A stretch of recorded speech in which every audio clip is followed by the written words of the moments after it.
So I mean, I think it comes on 5 years now at Veeam, and every time there's been a new launch, it's you're to hear, and you're going to hear me say this is the biggest thing ever, right? It's just one of those things. And when you say to me, why now? It's interesting. Because it's ready, right? Because Veeam's one of those companies, they'll only release stuff when it's ready. And when we touch on one of the features, you'll see why. It's been coming a long time, but we were never happy with the way we were going to deliver the product. So in a nutshell, it's a major release of the platform. So Veeam Backup Replication version 11 is obviously most of the stuff that's interesting and changing for customers is brought out in that. Veeam 1 version 11 is coming out. We're having a reiteration of the Linux and the Windows update in terms of those agents.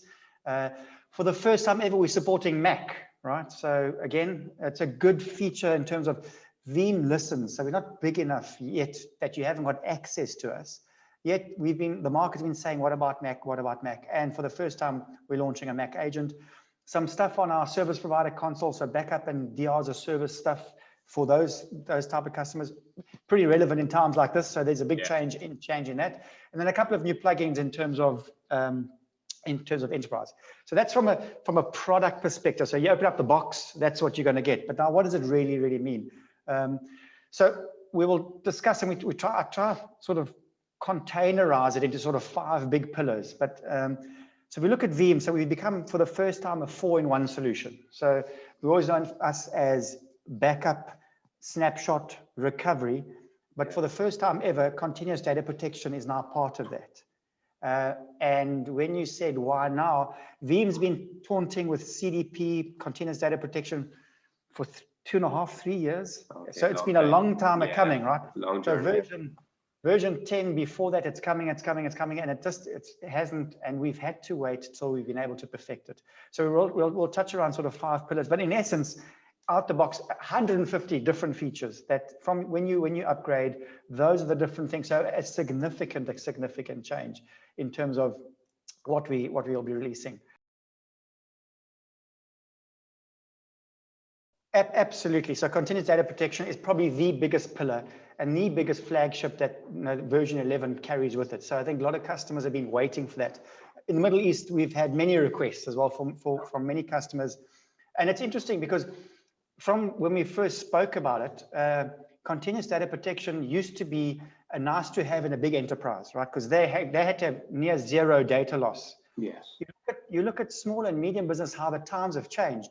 They're on that same wagon, right? They're also in that space now where it's no longer luxury, it's a must-have, right? So this is the thing. So the nice thing about what's coming with version 11 and continuous data protection, offering customers the ability to have near 0 milliseconds of any data loss in terms of recoverability, is that it's not an additional product, right? And that's where Veeam is very good in terms of packaging. It's not like not many backup and recovery vendors have it for one, and those that do have it generally is either another license or another add-on, or it's complex to introduce that. Imagine having the same console, the same simplicity, flexibility from wherever. You understand Veeam, it's a couple of setups in terms of clicks, and there you go. The CDP is enabled. So the CDP, so there's no extra licensing or anything like that. So that's a key differentiator then for you guys when it comes to that. 100%. And why we think it's going to be an absolute game changer, because traditionally CDP is an expensive piece of software, right? It is, and it always used to be an elite thing because it used to be sold at that enterprise level. But what's interesting, what over the time we've developed it, we understand that it actually stretches across all businesses. Even small to medium businesses can take advantage of it. And the affordability and the flexibility, we think this is going to be the biggest game changer for customers and companies in the space around CDP. A mechanism where you can protect that if you are hit, because let's face it, it's just a matter of time, right? Yeah, you're going to be hit. You're going to be hit, and we take that into, if you sit down, you take that as the end goal, you're going to be hit, and you work backwards from that, then you're on the right path, because you'll have a recovery strategy and you'll have a way of getting out. So Veeam has had a ransomware feature in the previous version 10, but it was limited to certain types of storage. So S3 storage and Amazon and a couple of providers, you had to have a certain type of storage facility to store at that made the backup immutable. So immutable means that once you write it, you can select up front for how many days it cannot be accessed. So no matter who gets access or what program, it cannot physically change the data points in that. It locks it in a complete capsule and it can't get accessed. So as per Veeam, right, you needed some specific storage capability to take advantage of that feature. So some of the storage vendors had that. Veeam took advantage of those features to give you immutable backups. You could have additional storage units on site, or you could store them in the cloud, but that was a feature that we were supporting. With version 11, we've built it into the product where we have our own Linux way of storing files on your native storage. So talking back to Veeam's principles in terms of we don't care what hardware, we support any storage vendor no matter what it is. So we are hardware agnostic, and we've given you the ability in your native Veeam. When you have that file, we give you the ability to make it immutable on site with no additional storage, no specialization, absolutely nothing. And you can then make that immutable. What does that mean? So once you've created the backup, you put it, you store it, and you make it immutable for 10, 15, 30 days.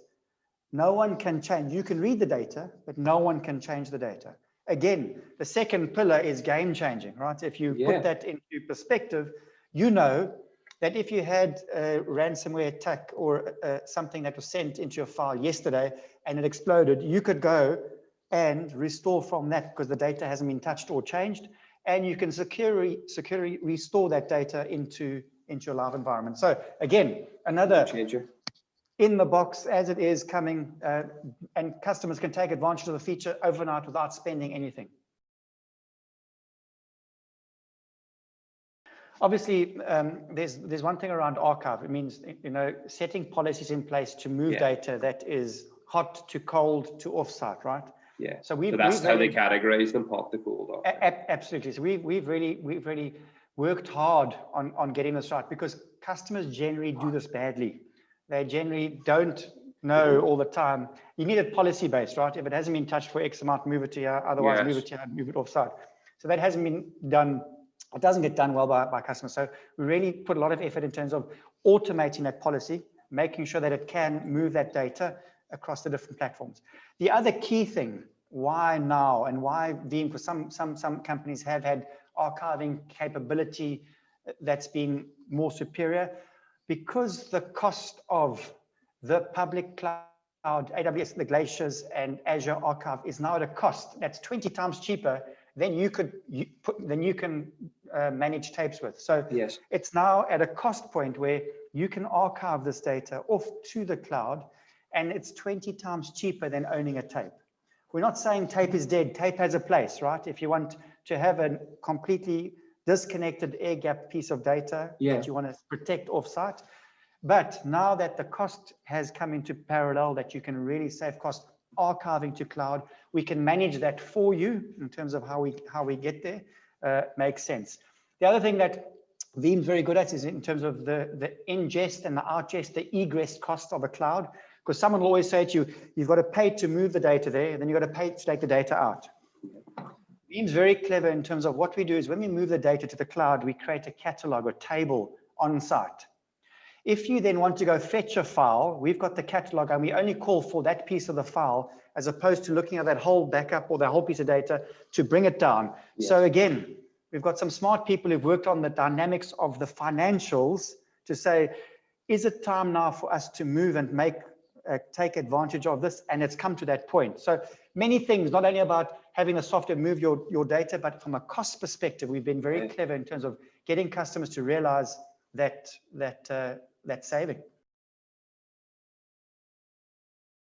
Everyone remembers, I mean, instant recovery was a Veeam thing, right? You walked into any customer a couple of years ago and they couldn't believe it. I remember, you know, that was your DNA. That was your thing. That was it. You know, it was the whole conversation. We didn't talk about anything else but this. We used to whiteboard and say, if you lose something, I'll be able to recover it in less than, and I had to like hold myself back in less than 5 minutes. But then I used to whisper, say, it's actually about 45 seconds. And the customers never. And then you said, okay, let me show you. And they go, you cannot be serious. And that's what, so Veeam's known for this, right? Yeah. So we've really, this is another feature that's close to home, especially for me, because I've spoken about it so often. Yeah, but there's always, so you're passionate about it, Absolutely. But there's always complexities, right? Behind every good salesman, you've got to dig into the detail and say, well, what if and how and whatever. And there's certain things around high-end databases, which doesn't make it as simple as Claude's 45 seconds, right? I like to tell you that. But now we've got to the point we've expanded to say SQL, Microsoft SQL, and Oracle. And those are highly complex databases. Yeah. We've managed to incorporate them into instant recovery. So when that fails, I can bring back that database within, I'm going to say 5 minutes, and I'm going to whisper 45 seconds. 45 seconds. And we can then confirm that data and present it to your work and then to your business, and you can carry on moving in terms of getting your business done. That's so game changing again. Absolutely. Those are considered like business critical applications that can be restored and recovered like that very, very quickly. So really, really good in terms of adding a feature. And the second sort of sneaky one, the other one is we've obviously launched NAS last year. So now we've added the NAS capability, because why? NAS has become frontline, and most NAS is now, business critical applications or files, business files sit on that. We've given you the ability to recover instantly those NAS files as well. So that's also an add-on to that. And then lastly, we've given you the ability to restore any Veeam backup into a Microsoft Hyper-V environment. Now that takes disaster recovery capabilities to the next level. So people who have any workload, anything, anywhere, they've got zero hardware, you can spin it up in that 45 seconds, 2 minutes, you can spin it up into a Hyper-V environment and get going with your data. So that's another part of the instant recoverability that we've brought into V11.